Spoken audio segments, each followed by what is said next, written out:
como é que nós temos a capacidade de produzir para marcas mundialmente famosas e não há marcas portuguesas de moda mundialmente famosas.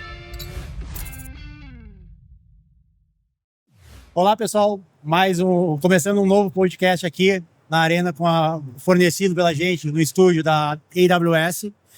E a gente vai falar um pouquinho aqui, estou aqui com a Mara. A Mara lidera, está como diretora digital de uma marca super expressiva e famosa em Portugal e na Europa.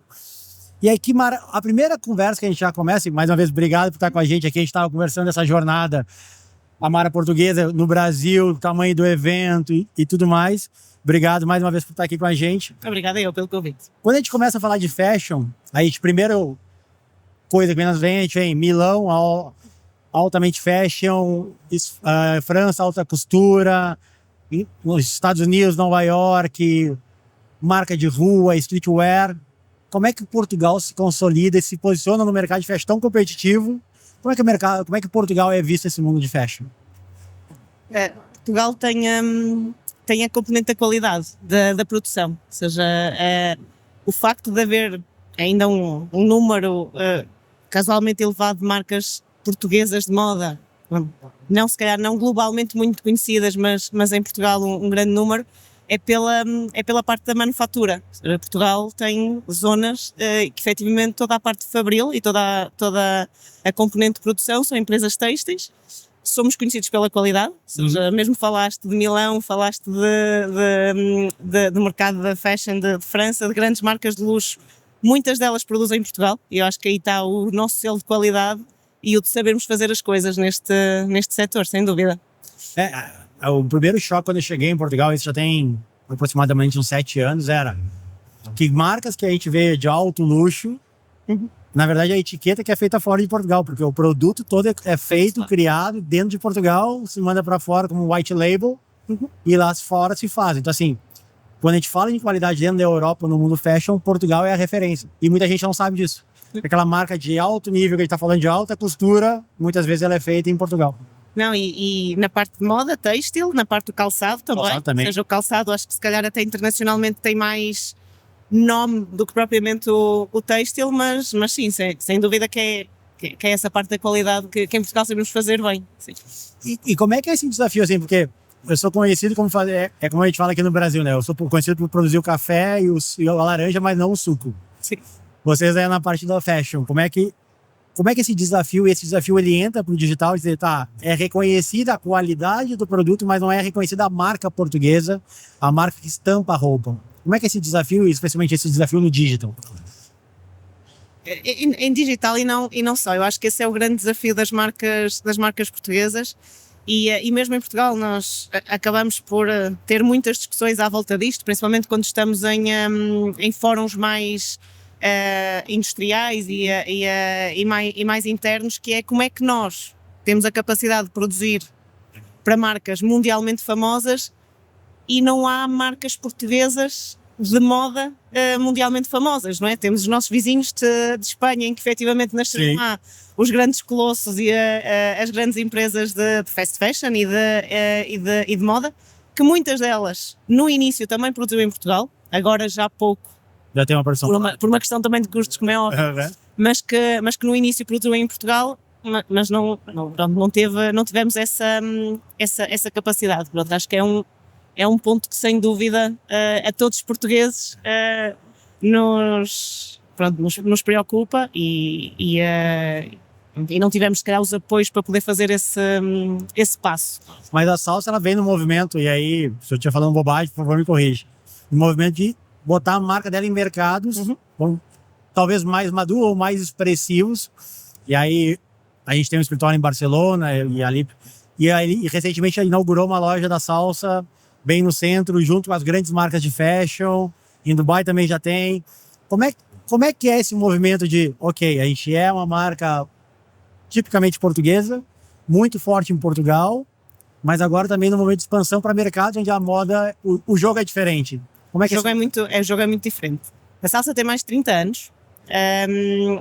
Começamos a nossa expansão primeiro para a Espanha, até por proximidade, há há 25 anos, ou seja, foi o primeiro mercado, e neste momento já estamos presentes em mais de 50 países, por isso são 30 anos com alguns níveis de aceleração, como é óbvio, depois também o contexto aqui e alguns contextos económicos mais difíceis obrigaram-nos um bocadinho a não avançar tão rápido quanto isso, mas neste momento já estamos presentes em 50 países. A Europa é o nosso foco, mas também temos uma grande presença no Médio Oriente, como o nosso quase segundo maior mercado, e é um pouco isso que temos estado a fazer à volta dessa parte da expansão. E quando a gente fala de fashion, a gente teve uma conversa de mais cedo com o Pedro Sá da Delta, falando sobre a experiência de café. Quando a gente fala de fashion, ainda mais, né? Porque fashion é um movimento, quase que um movimento cultural. Então, quando a gente quer marcar uma época, uma era, a primeira coisa que a gente olha é música e roupa. Sim. Então, assim, quando olha os anos 70 é um tipo de roupa, quando olha os 60 é outro tipo, e a gente vê isso. Quando a gente fala desse multiculturalismo, de Assals trabalhando em 50 mercados, quando eu estou ali falando de Espanha, Portugal, aí a gente pode ter algumas diferenças, mas é basicamente... Sim. Quando eu vou para Dubai e Emirados Árabes, é totalmente diferente. É totalmente diferente. E como é que isso se replica numa marca que quer fazer uma expansão internacional? Como é que é essa estratégia? Como é que passa essa estratégia de expansão? É totalmente diferente. Aí acho que, como é óbvio, a marca tem que ser a mesma e tem que haver essa consistência de marca e trabalhamos para que no core a marca seja a mesma em todos os mercados onde estamos, em todas as geografias que estamos presentes, mas tudo o resto acaba por ser diferente, ou seja, o produto é diferente. Se não for por uma questão cultural, até por uma questão meteorológica, porque na realidade, falando de roupa e falando de moda, o tempo que temos na Europa não é o mesmo tempo que temos na Índia ou que temos no Médio Oriente, como aos mercados se calhar mais longínquos, por isso obriga-nos numa primeira fase, internamente, a gerir ciclos de produto, ou seja, de criação de produto totalmente diferentes, de adaptações de comunicação. Pronto, aí, como é óbvio, embora o core da marca esteja lá, os conteúdos que fazemos para uns mercados não são os mesmos conteúdos que fazemos para outros, temos que ter algumas preocupações e também algumas diferenças do que é que resulta de um lado e o que é que resulta do outro. E a parte da operação é crucial. Eu imagino que esse movimento de expansão, quando a gente está falando, o digital tem, de expansão de mercados, o digital tem uma presença muito forte. Sim. Porque tu vai botar, vamos lá, tem a loja no shopping mais luxuoso de Paris ou de Dubai, junto com o Louis Vuitton, outras marcas de alto luxo. Mas só abrir a loja não funciona muito. Tem toda uma estratégia digital que vem por trás. Eu imagino que aí também tem alguma dificuldade, porque Dubai tem uma série de legislação própria, de postura. Como é que funciona isso? Ele caminha junto, esse custo de aquisição, quando fala de aquisição de novo mercado, como é que qual é o papel do digital nesse novo mercado? Nós, como marca, tentamos sempre que a expansão seja 360, ou seja, que todos os canais funcionem em conjunto, porque até por históricos e por, se calhar, modelos de expansão que correram menos bem, digamos assim, no passado, aprendemos que só com um canal não resulta. Agora, o que tentamos também, e os últimos casos de sucesso de expansão que temos tido, é associar-nos sempre com parceiros locais, porque efetivamente aí muitas vezes é o sucesso ou insucesso, depende de como é que nós entramos no mercado. Exatamente. Com a junção dos canais, mas a forma como entramos, e esse tem sido o nosso grande diferencial. Se calhar falando numa perspectiva de expansão mais física, Índia é o último sucesso que temos em que expandimos com um parceiro local.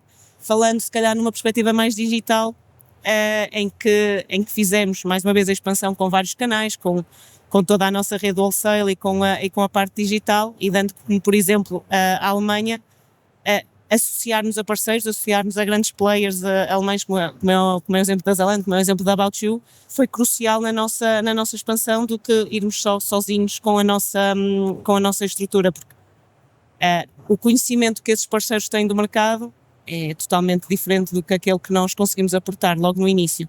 E esse é um ponto interessante, porque hoje a gente está falando de alguns movimentos de expansão e essa de usar parceiros é meio que um padrão em todos, mas como isso apareceu na vida das marcas é diferente, porque a gente está falando disso, não, eu tropecei nisso, eu estava tentando muito tempo sozinho, Sim. Porque eu imaginava que eu ia perder a cultura, eu imaginava que eu ia perder o posicionamento de marca, tentei no mercado, isso virou, ou seja, não foi um movimento intencional.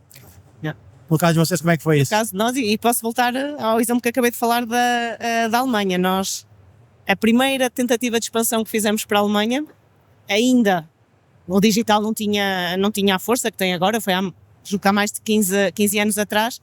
Nós, como marca, o que fizemos foi pegar no nosso conceito de retalho físico, conceito de loja que tínhamos em Portugal e em Espanha que estava a funcionar, e implementá-lo na Alemanha. Levamos as nossas pessoas, levamos tudo aquilo que fazíamos em Portugal e em Espanha para a Alemanha.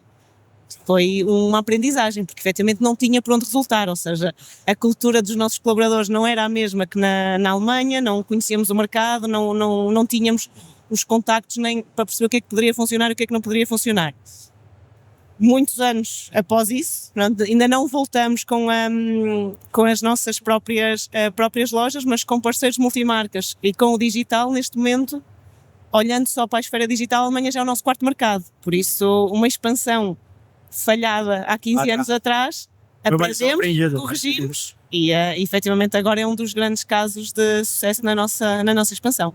Mas sabe que isso é uma coisa interessante, a gente está falando agora há pouco ali com uma marca brasileira, e era mais, só que a expansão dele era o contrário, era do Brasil para fora, quando todo mundo pensa na América Latina, todo mundo quer vender para o Brasil, que é o maior mercado. E esse era um caso que ele queria vender do Brasil para fora. E ele disse que foi a mesma coisa, ele tentou um aprendizado, só que o aprendizado digital tem que ser muito rápido. No fim, tu ainda tem um tempo maior de maturação no digital, ou tu arruma rápido, ou tu vai perder muito tempo e depois não consegue voltar. E era exatamente isso. A diferença que ele falou era, tu vai falhar, vai ter aprendizado, mas no digital o teu tempo de resposta tem que ser mais rápido. Tá? E aí tem um ponto interessante, eu não sei qual é a familiaridade que aqui no Brasil a gente tem da salsa, talvez não seja tão profunda, mas um ponto interessante quando a gente olha a jornada da salsa, e aí é uma curiosidade minha, como é que tá dentro de um grupo gigante, a Sonai é o maior retailer português, para brasileiro, tem um grocery gigante, tem um supermercado gigante que é o Continente. Como é que tá numa marca de fashion tão forte, pesada e tão representativa como é a salsa, dentro de um grupo de retail que tem absolutamente desde academia de ginástica, hotel, shopping, pet shopping, farmácia, absolutamente tudo. Como é que estar numa marca de fashion dentro desse grupo tão multidisciplinar assim? Sim. A salsa não nasceu dentro do grupo, por isso, e como trabalho há vários anos na salsa, eu tive o antes e o depois, ou seja, o antes em que efetivamente éramos uma empresa familiar, nascemos como uma empresa, a salsa nasceu como uma empresa familiar e depois quando se juntou ao grupo. E para mim, lá está que tenho esta comparação, há muitas mais-valias.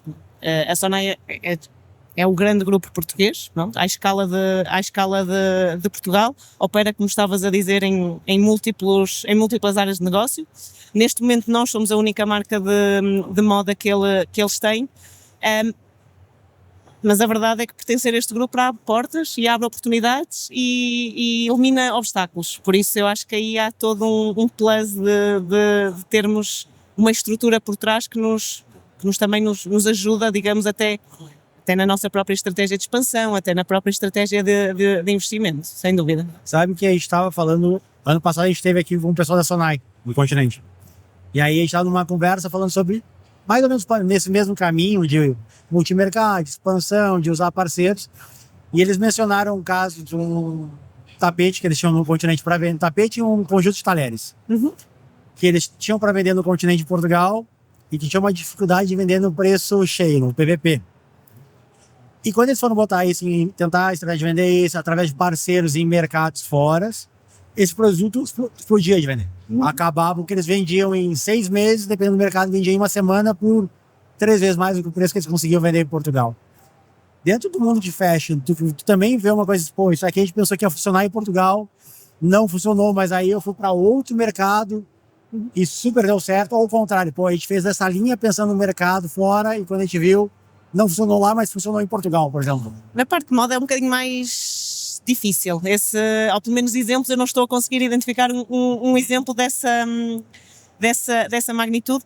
É claro que vemos determinado tipo de produtos a funcionarem melhor no mercado do que noutro mercado.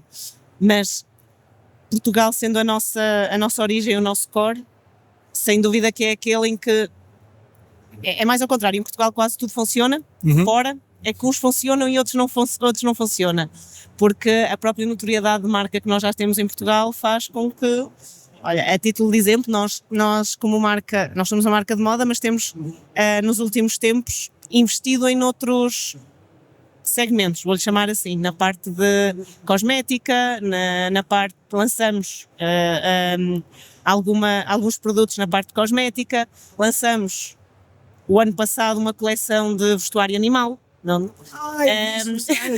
E em que em Portugal funcionou. Em Portugal, devido à notoriedade que nós temos, lançamos ótica também, ou seja, uma coleção de óculos de sol, e em que em Portugal todos estes projetos funcionaram e funcionaram de uma forma bastante positiva. Fora de Portugal, já não tiveram essa, já não tiveram essa atratividade, porque também a notoriedade da marca não é, se calhar não é ainda suficiente para conseguirmos sair daquilo que é o nosso core. Por isso, neste caso tenho mais exemplo ao contrário, que é em Portugal para nós quase tudo acaba por funcionar, fora é mais difícil. O peso da marca em Portugal é muito grande, é muito forte. E aí tu trouxe um caso que é interessante. Eu dou aula em algumas universidades em Portugal e a gente fez um trabalho sobre marketplace. E eles tinham que escolher cada uma marca portuguesa para fazer uma estratégia. Ou de ser um marketplace ou de vender dentro de marketplace. E um grupo escolheu a salsa. Eu falei, tá bom, vamos ver qual é a estratégia. Se eles vão querer que a salsa vire um marketplace ou se a salsa vá vender no marketplace. Eu falei, ok. A ideia inicial deles era a salsa se tornar um marketplace. Eu falei, tá bom, vamos ver até onde vai. E aí a ideia deles era pegar o portfólio de produto da salsa e estender com sellers. Então a primeira linha deles foi óculos. Sim. A segunda deles foi perfumaria. Eles falaram, eles têm até pet, eu não consigo fazer. E aí eles tiveram que mudar todo o projeto deles. Para dizer, não, a gente vai fazer uma estratégia, a salsa vender em marketplace terceiros, porque em Portugal o posicionamento da salsa já está expandindo para aquilo que a gente chama de oceano azul, para complementar o portfólio que já existe. Sim. E aí isso foi engraçado, porque eles começaram a falar, e aí inclusive no projeto uma menina comprou, acho que foi um óculos de sol, alguma coisa assim, para entender como é que era, se era um produto da salsa, se não era. Isso foi interessante, porque a marca é muito forte, e aí eu comecei, tá, mas se a salsa vende óculos ou perfume ou cosmético, tu compraria? Eu comecei a perguntar para eles, falaram, é da salsa sim. Sim. Tem o selo de qualidade, não é? Ou seja, e é essa diferença um bocadinho do nosso mercado primário que é Portugal e Espanha. Aqui na realidade nos dois acaba de funcionar. Para nós a Ibéria já é quase o nosso mercado doméstico, já não é só Portugal, da diferença para outros mercados. Ou seja, a partir do momento que tens uma marca em que confias, conheces, estás muito mais disposto como cliente a experimentar coisas que se calhar não são muito naturais. Sim.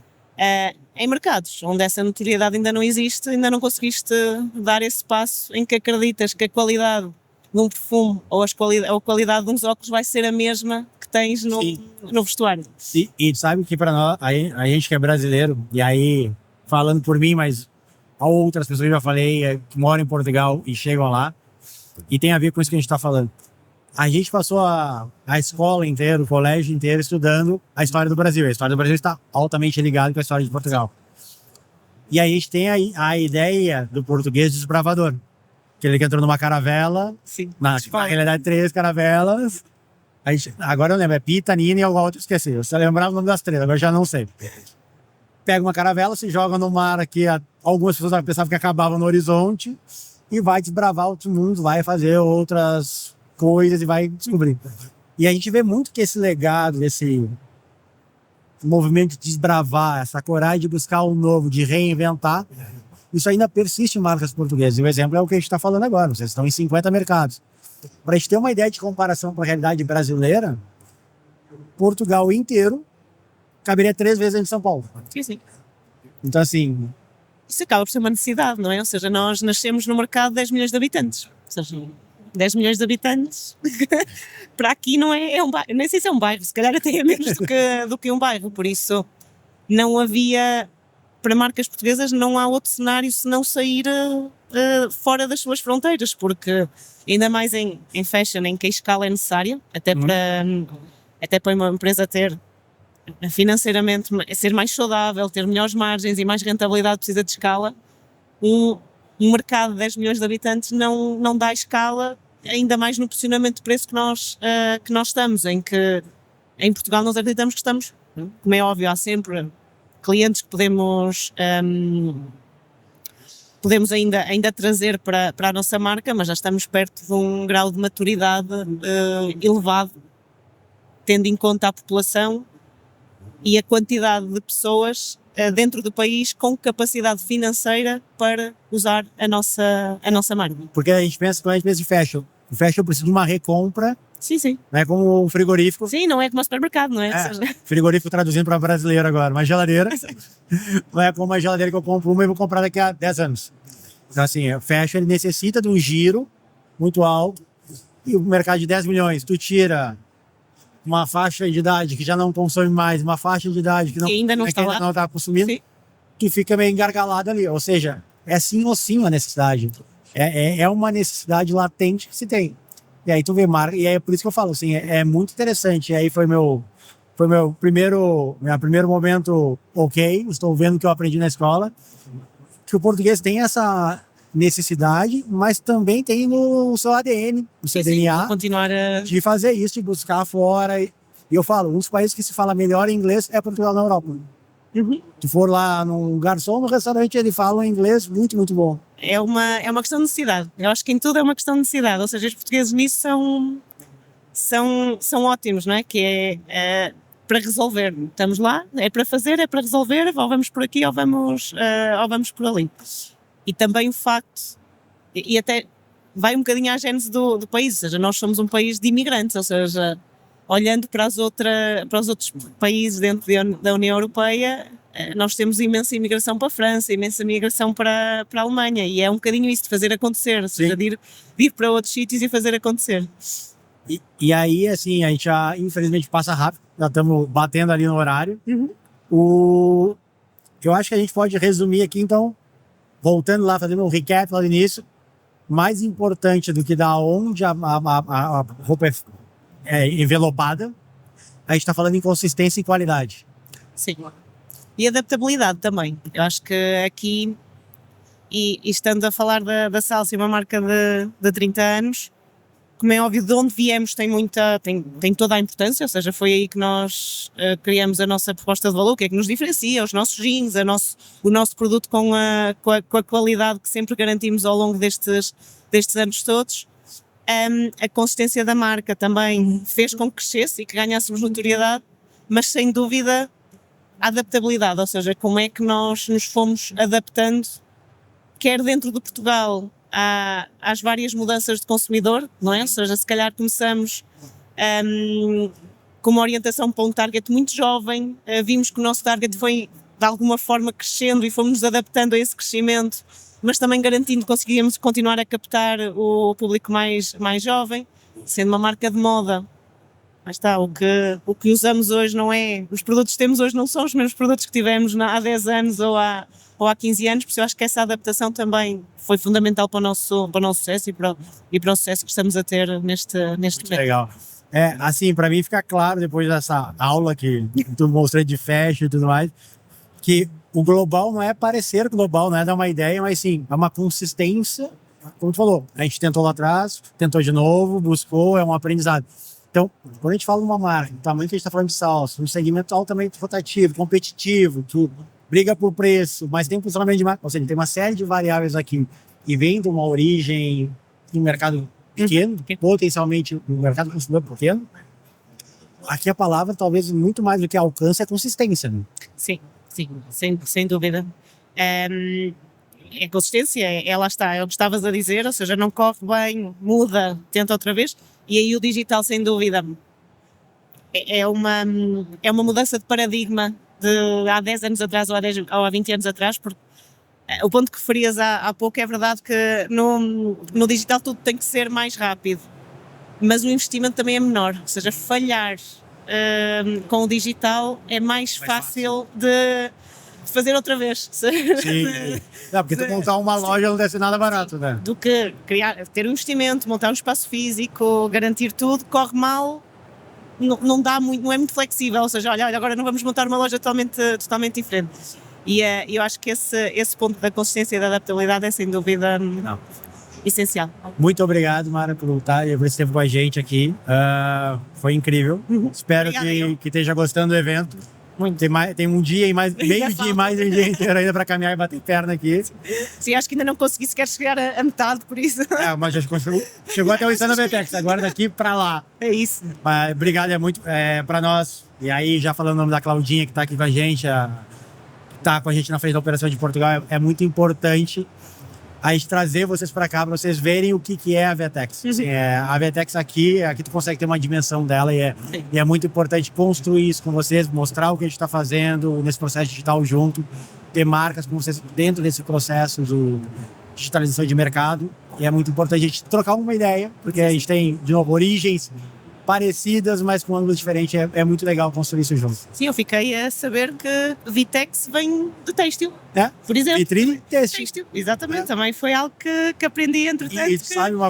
Que a vossa origem também é a parte. E tem uma coisa muito curiosa: a gente faz a mudança para uma plataforma, deixa de ser têxtil para tudo, a partir de quando o Walmart compra a operação da Sonai no Brasil. Sim. Há muitas ligações. Então a ligação VTEX em Portugal já não é tão. Já vem há muito tempo. Um bom tempo. Obrigado mais uma vez, Mara. Muito obrigada eu. Obrigado. E, pessoal, mais uma vez agradecer a Mara por estar aqui com a gente, por dividir esse momento, e a AWS por proporcionar esse momento, esse espaço tão rico de troca de ideias. Obrigado. Obrigada.